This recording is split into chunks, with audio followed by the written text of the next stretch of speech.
डोने बिरयानी बेंगलुरु बनाना farmer का banana leaf. Bengaluru शहर के पास एक बस्ती थी। वहां के लोग ज्यादातर खेती बाड़ी करते हुए जीते थे। उस गांव में हेगडे नाम का एक गरीब किसान था। हेगडे के पास एक छोटा सा केलों का खेत था।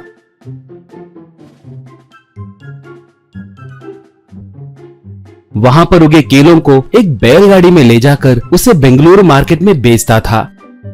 उसके साथ साथ केले के पत्तों को भी होटलों में बेचता था। हेगडे को पत्नी और रामकृष्णा नाम का एक बेटा था।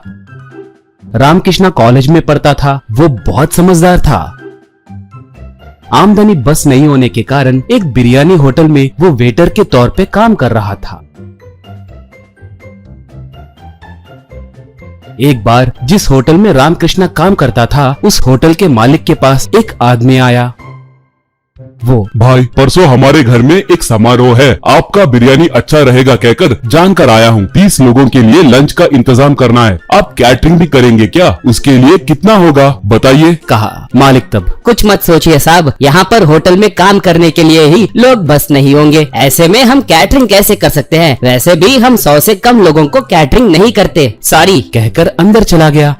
इस बात से वो आदमी निराश होकर जाने लगा तो रामकृष्णा उसे रोकते हुए, सर रुकिए, कहा। वो रुका। रामकृष्णा तब, साहब अगर आप हाँ कहे तो वो कैटरिंग मैं करूंगा। मुझे डोने बिरयानी बनाना अच्छे से आता है। आपको पहले पैसे देने की भी जरूरत नहीं है, काम होने के बाद ही पैसे दीजिए, कहा। वो आदमी खुशी से अपना विजिटिंग कार्ड उसे देते हुए, थैंक्स, 30 बिरयानी परसों 12 बजे के अंदर इस एड्रेस के पास लाकर दे दो, कहकर चला गया। अच्छा ग्राहक मिलते देखकर रामकृष्णा बहुत खुश हुआ।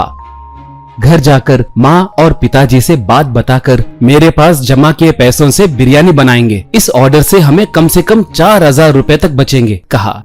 ऐसे घर में बड़े से हांडी में उसने बिरयानी बनाया। उसे सर पे रखकर निकलने लगा तो तभी उसे फोन आया। बिरयानी ऑर्डर देने वाला आदमी, हेलो, रामकृष्णा जी हैं क्या? सॉरी जी, थोड़ी देर पहले ही मेरे पिताजी हार्ट अटैक से चल बसे, इसलिए हमने समारोह रद्द किया। ये बात आपको बताने के लिए फोन किया, कहकर फोन रख दिया। अब रामकृष्णा को क्या करना है कुछ समझ नहीं आया। घर वालों से बात बताए तो माँ, हे भगवान, हमारे जमा किए सारे पैसे इस बिरयानी को बनाने में खर्च कर दिए, अब क्या करें? बोली तो हेगडे, हाँ बेटा, अब इतनी सारी बिरयानी का क्या करेंगे? ले जाकर गरीब लोगों में बांटो, और क्या ही कर सकते हैं, कहा। रामकृष्णा, पिताजी मुझे एक उपाय सुझा है, आप जाकर केले के पत्ते लाइए, कहा। पिता पत्ते लाकर दिया तो वो उन्हें लेकर निकला। गांव में चौपाल के पास आकर उस हांडी को वहां पर रखकर केलों के पत्तों से बिरयानी पैक किया। बाद में, आइए भाई आइए, बेंगलुरु डोने बिरयानी, स्वादिष्ट बेंगलुरु डोने बिरयानी आज ही शुरू किए हैं, इसलिए आप सबको मुफ्त मुफ्त मुफ्त कहकर पुकारने लगा। ये देखकर थोड़े लोग वहां पर आए लोगों को रामकृष्णा बिरयानी देने लगा। वो खाने के बाद लोगों को उसका स्वाद बहुत पसंद आया। ऐसे थोड़ी देर के बाद पूरी हांडी खाली हो गई। एक आदमी तब, भाई डोने बिरयानी बहुत स्वादिष्ट है, तुम कल भी आओगे क्या? एक और, स्वाद के साथ साथ दाम भी कम है, बिरयानी के रखने से इस मोहल्ले में अलग रौनक आई है, कहा। ऐसे रामकृष्णा आए दिन वहां पर डोने बिरयानी बेचते हुए बहुत बिजी हो गया।